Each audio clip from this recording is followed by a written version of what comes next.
Halo, aku Naura. Dan aku, Bella. Kami dari perwakilan kelompok KKN UMD 437 akan menjelaskan kegiatan kami minggu ini. Kegiatan kami selama KKN, proker kami, dan profil Desa Sukosari.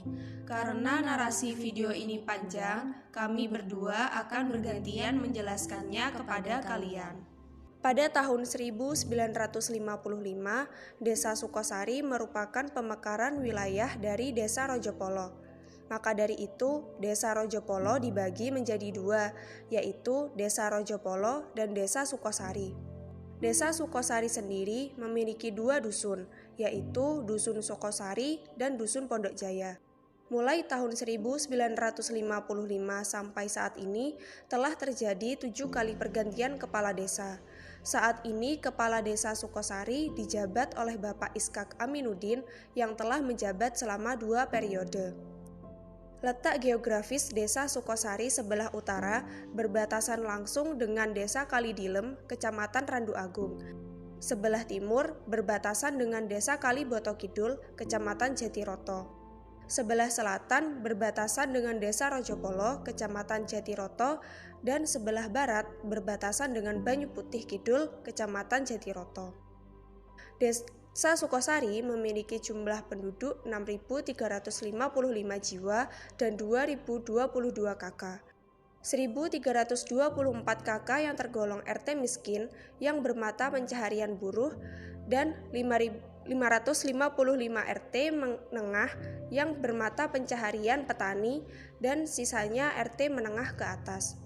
Penduduk Sukosari didominasi oleh penduduk dengan kelompok umur 50 tahun ke atas dan kebanyakan lulus pendidikan sekolah dasar. Suasana budaya masyarakat Jawa sangat terasa di Desa Sukosari. Dalam hal kegiatan agama Islam misalnya, suasananya sangat dipengaruhi oleh aspek budaya dan sosial Jawa. Hal ini tergambar dari dipakainya kalender Jawa atau Islam, masih adanya budaya nyadran, selamatan, tahlilan, mitoni, dan lainnya yang semuanya merefleksikan sisi-sisi akulturasi budaya Islam dan Jawa. Tingkat pendapatan rata-rata penduduk Desa Sukosari Rp800.000 secara umum.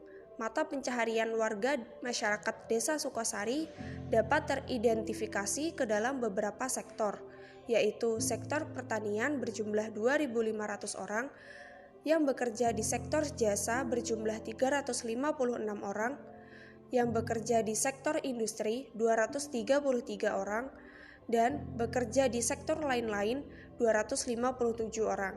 Struktur organisasi pemerintahan Desa Sukosari terdiri dari pemerintah desa dan PBD, LKMD. Desa Sukosari dipimpin oleh seorang kepala desa yang dibantu oleh seorang sekdes, 3 orang kepala urusan, 3 orang kepala seksi, dan 2 orang kepala dusun. Saat kami survei lapangan pada hari kedua minggu pertama, kami melihat ada beberapa masalah yang dihadapi oleh warga. Salah satunya yaitu masalah perekonomian. Kami pun akhirnya berinisiatif untuk membuat proker pelatihan pembuatan briket pada awalnya. Namun DPL kami menanyakan apakah bahan pokoknya tersedia terus. Jikalau tidak, maka rencana proker kami akan susah dilaksanakan secara keberlanjutan yang nantinya, sehingga kami pun mengubah proker kami menjadi redesign kafe dan resto rumah pohon. Proker itu kami tetapkan dikarenakan saat pertama kali kami berkunjung kafe dan resto rumah pohon mengalami penurunan omset jualan dan lingkungan di sekitarnya nampak seperti tidak terurus. Kebetulan kafe dan resto rumah pohon merupakan milik BUMDes Sukosari. Selain itu juga kami memutuskan redesign kafe dan resto rumah pohon dikarenakan masakannya yang unik dan murah bagi semua kalangan, sehingga kami ingin memperbaiki citranya dan mengenalkan kafe dan resto rumah pohon ke lebih banyak kalangan.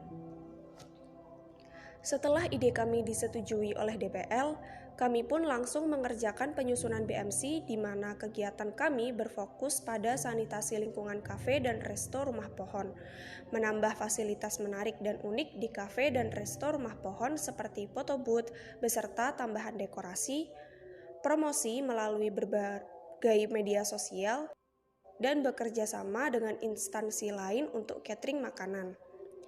Kelebihan dari kafe dan resto Rumah Pohon sendiri yaitu memiliki view yang mengarah langsung ke sawah dengan udara yang sejuk, bentuk gazebo dengan nuansa alam, menyajikan makanan yang unik dan terjangkau. Pelaksanaan program kami dimulai pada akhir minggu kedua, di mana kami mempersiapkan berbagai macam kebutuhan alat dekorasi dan kawan-kawan untuk redesain kafe dan resto Rumah Pohon.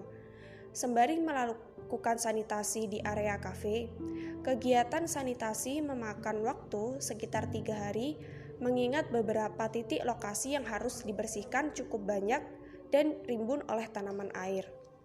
Setelah kegiatan sanitasi selesai, kemudian beberapa di antara kami bertugas untuk membuat foto booth, lukisan, desain menu, dan brosur untuk promosi kafe dan resto Rumah Pohon. Kegiatan kami ini memakan waktu hingga 1 minggu lebih karena banyaknya faktor-faktor penghalang kegiatan seperti cuaca yang tidak menentu, alat dan bahan yang kurang, perubahan rencana, dan hal-hal lainnya. Selain berfokus pada proker utama, kami juga membuat proker sampingan berupa penyelenggaraan lomba 17 Agustus tingkat desa di Balai Desa Sukosari.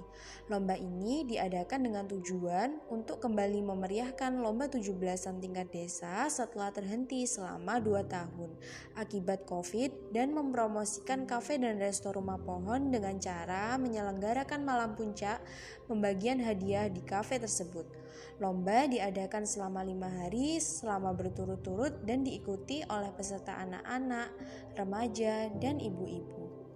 Yang pasti kegiatan kami tidak hanya terpojok di proker utama saja. Kami juga terkadang melakukan kegiatan mengajar di PAUD, mengikuti kegiatan posyandu, menjadi MC acara, menjadi pembicara, mengikuti kegiatan warga seperti tasyakuran, dan kegiatan lainnya. Saat penyelenggaraan malam puncak, kami cukup terkejut dengan antusiasme warga yang sangat tinggi.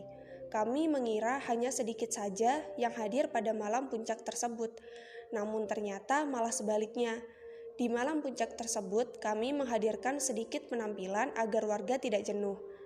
Setelah proker sampingan selesai, kami melanjutkan pembuatan brosur dan hal lainnya untuk mempromosikan kafe dan resto Rumah Pohon.